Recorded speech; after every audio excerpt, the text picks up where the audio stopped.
मेरा 15 साल का देवर मेरे पति के काम पर जाते ही मुझसे मेरी शादी की वीडियो मांगता और कहता कि भाभी पेन ड्राइव भी दे दो, मैं टीवी में लगाकर देख लूंगा। मैं भी उसे दे दिया करती थी।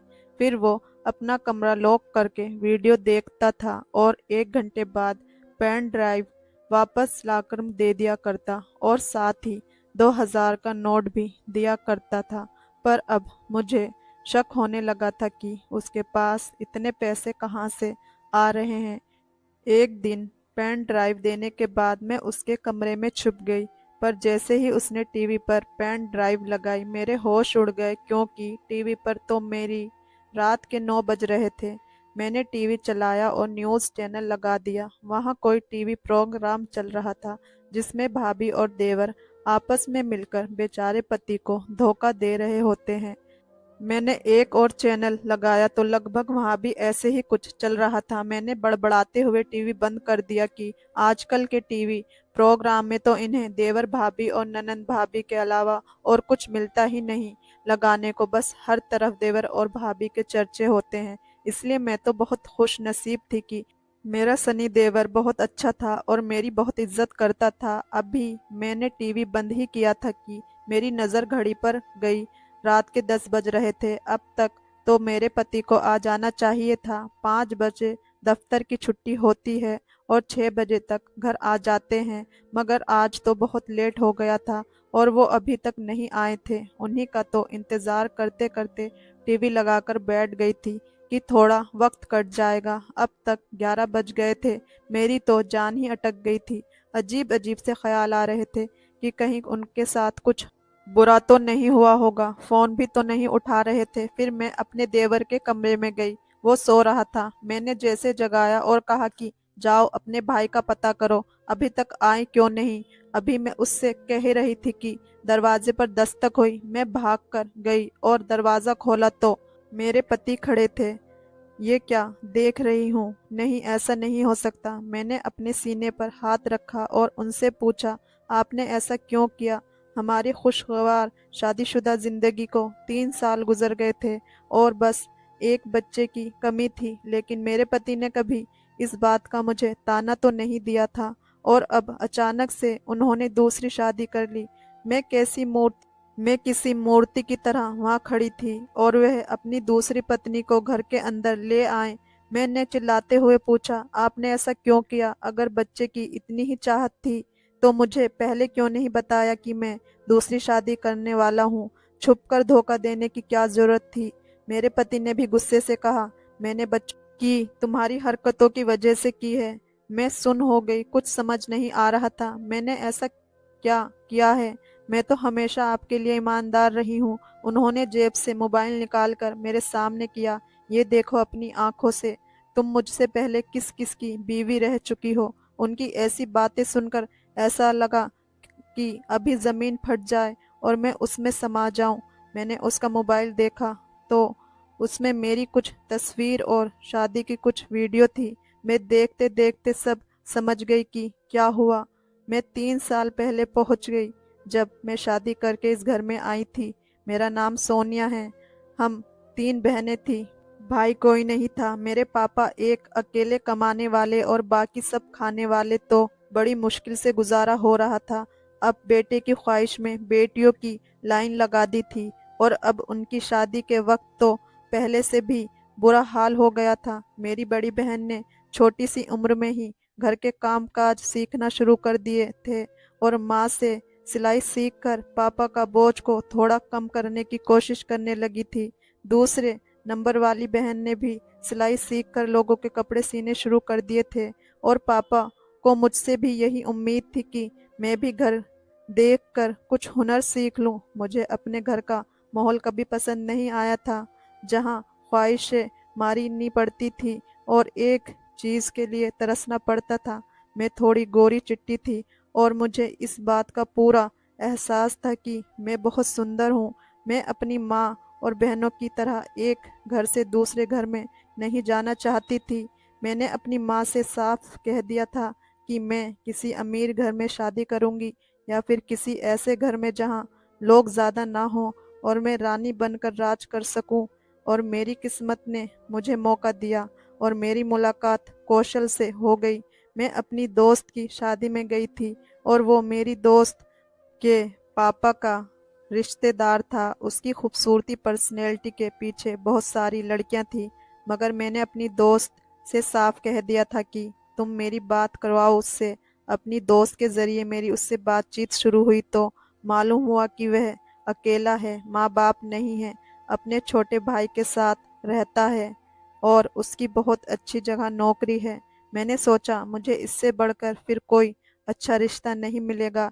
मेरी दोस्त ने उसको मेरे लिए कह के हमारे घर रिश्ता लेकर भेज दिया था और उसका 11 साल का छोटा भाई भी साथ था। मुझे वो छोटा सा लड़का जो मेरा देवर बनने वाला था बिल्कुल अच्छा नहीं लगा, क्योंकि उसकी शक्ल पर साफ नजर आ रहा था कि वह अपने भाई की शादी से खुश नहीं है। मैंने सोचा बच्चा है, इसे प्यार से पेश आऊंगी तो मान जाएगा। मेरी शादी हो गई।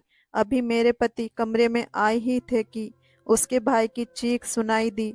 हम भागकर बाहर गए तो वो सीढ़ियों से गिरकर लगा बैठा था। मेरे पति उसे हमारे कमरे में ले आए थे और बाकी की सारी रात वह अपने भाई की देखभाल में लगे रहे और मैं जलती रही।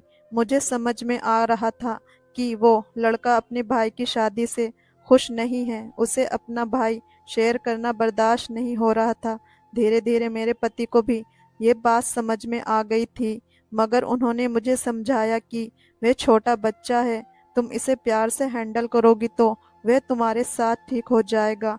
मेरा भगवान जानता है कि मैंने पूरे 2 साल अपने देवर के नखरे उठाए और हर मुमकिन कोशिश की कि वो मुझे स्वीकार कर ले, मगर वह उल्टा अपने भाई से मेरी उल्टी सीधी शिकायतें लगाने लगा था। और मैंने भी सोच लिया था कि बस अब बहुत अच्छा बनकर देख लिया, अब इसे मैं निकलवा कर ही रहूंगी। मैंने अपने पति के कान भरने शुरू कर दी कि आपके भाई की दोस्ती अपनी उम्र के बड़े लड़कों से होने लगी है। कल मैंने उसे सिगरेट पीते भी देखा था।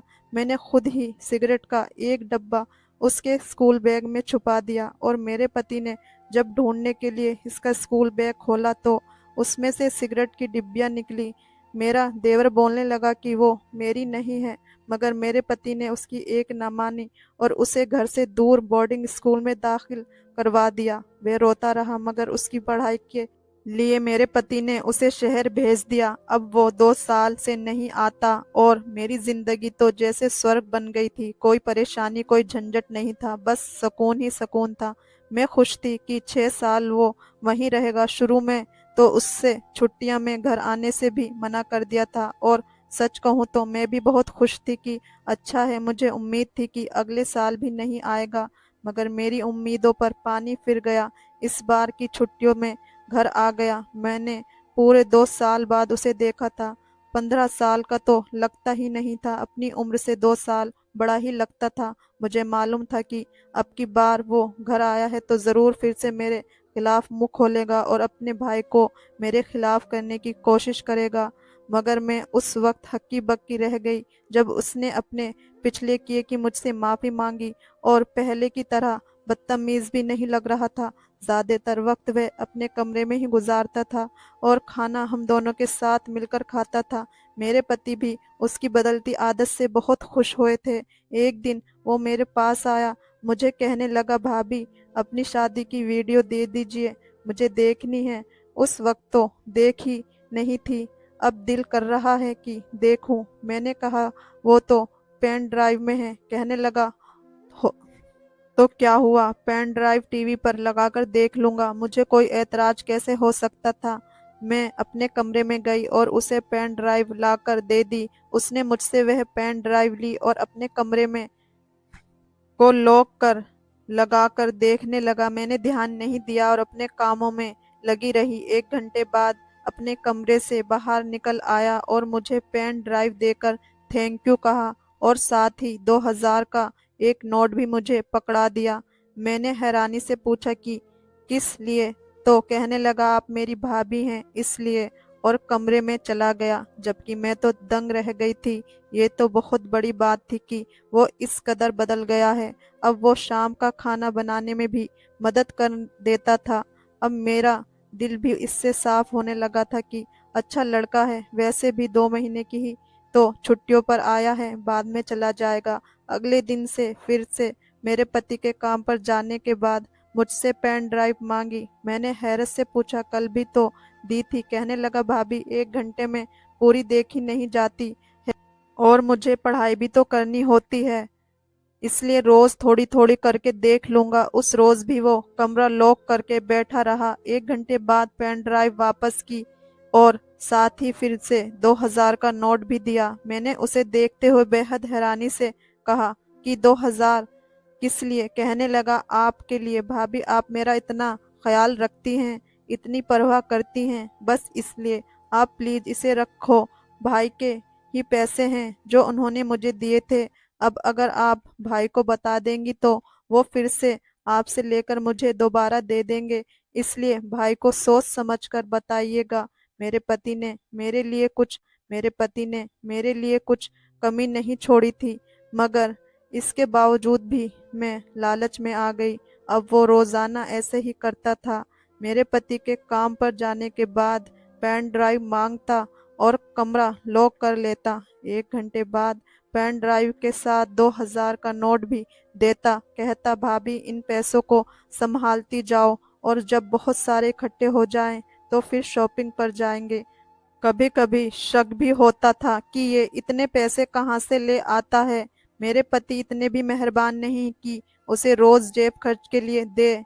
फिर कौन देता है? 1-2 बार मैंने उसे एटीएम कार्ड जेब में डालकर बाहर जाते देखा था। शायद उसने अपना कोई अकाउंट बना लिया था, या फिर वो मेरे पति के अकाउंट से पैसे निकाल रहा था। मेरी समझ में नहीं आ रहा था, क्योंकि अगर पैसे मेरे पति के अकाउंट से निकाल रहा होता तो मेरे पति को अब तक पता चल जाता। अब मुझे उसका कमरा लॉक करके शादी की वीडियो देखना भी सोच में डाल रहा था। मैंने 1-2 बार कमरा खुलवाने की कोशिश की, मगर उसने दरवाजा नहीं खोला और पूरे 1 घंटे बाद ही दरवाजा खोला और कहने लगा, भाभी जब मैंने कमरा बंद किया होता है तो दरवाजा खटखटाया मत करो।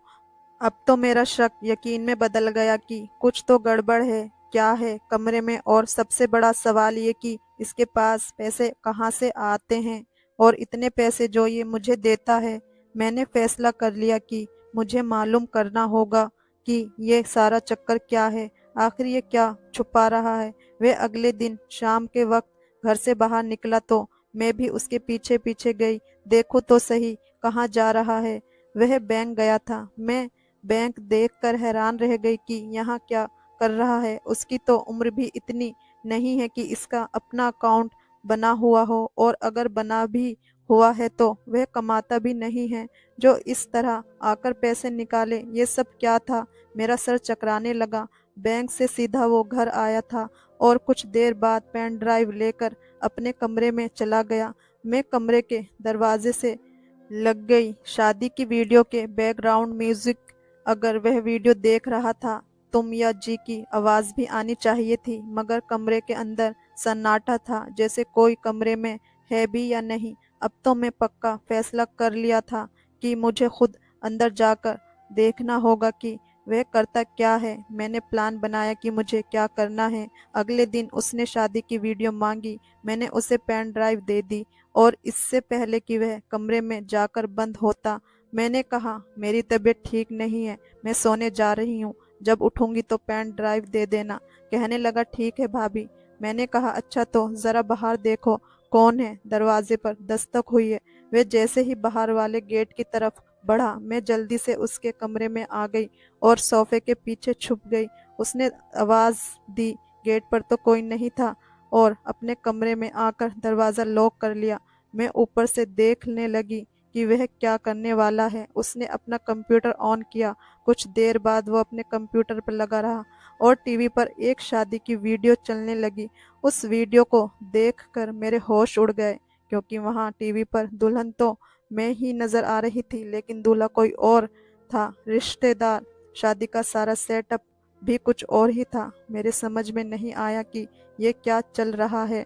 ये कैसे मुमकिन है कि मैं इस तरह किसी और वीडियो में। मैंने इस वक्त अपनी जगह छोड़ी और उसकी तरफ देखा।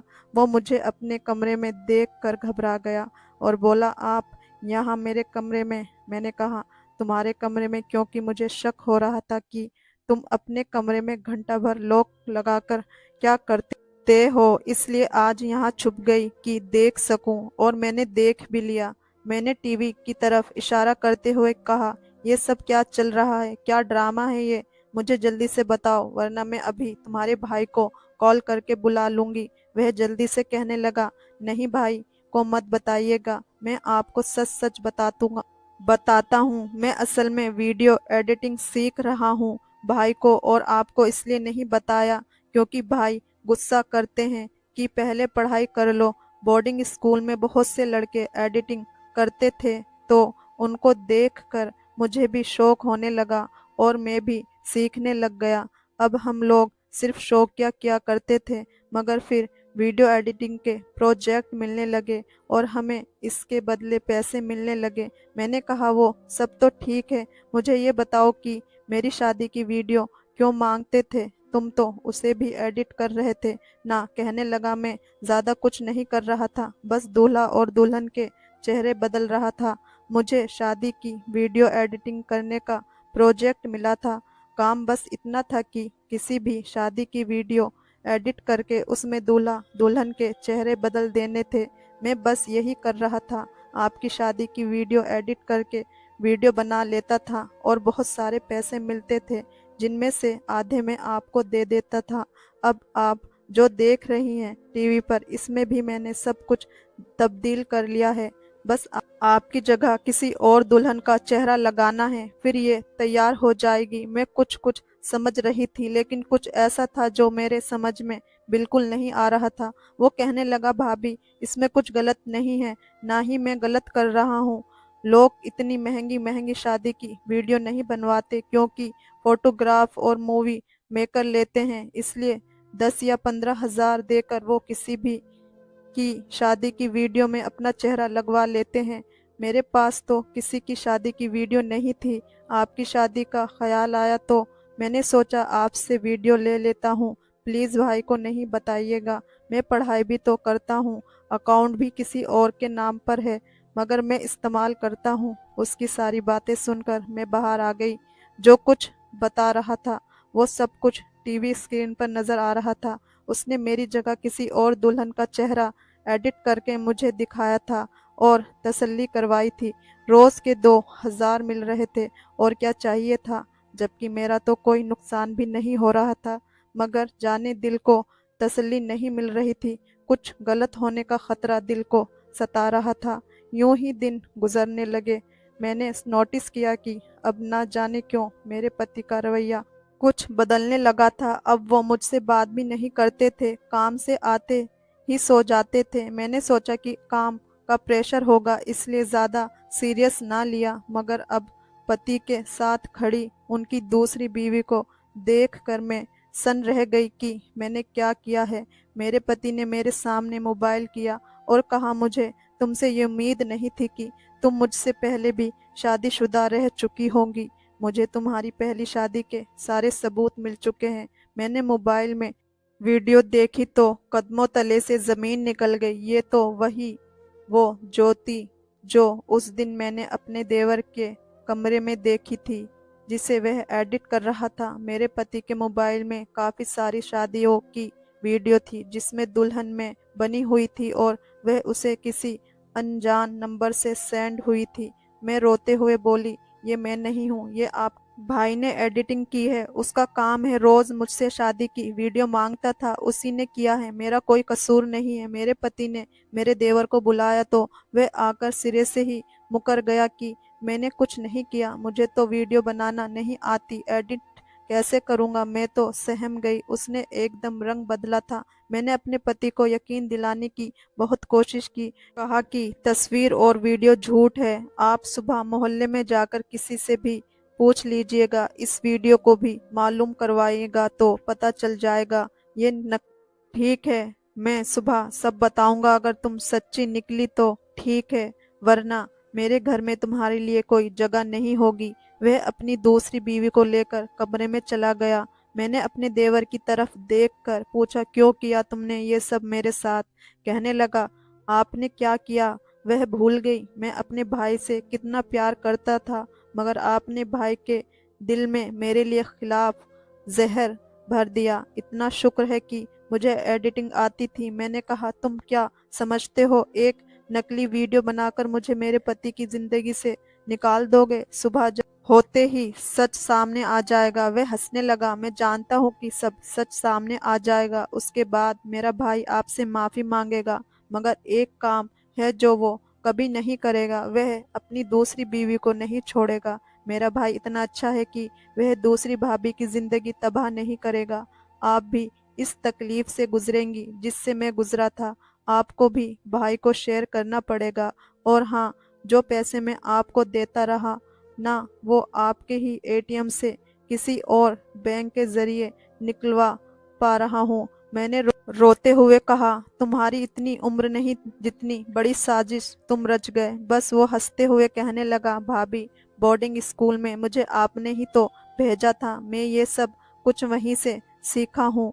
मैं तो मासूम था, मुझे इस हद तक आप लेकर आई हैं। मेरी तो छुट्टियां खत्म हो गई हैं। मैं कल चला जाऊंगा। कल अगर भाई को मालूम भी हो गया ये सब मैंने किया है तो क्या होगा? वह नाराज हो जाएंगे, लेकिन कभी ना कभी तो मुझे माफ कर ही देंगे। आपसे भी माफी मांग लेंगे। आपका तो नुकसान हो गया ना, आपको भी भाई को शेयर करना पड़ेगा अब तो। और उस लड़की को भी अब तलाक नहीं दे सकते थे, क्योंकि इसका कोई कसूर नहीं था। मेरे देवर ने ठीक कहा था।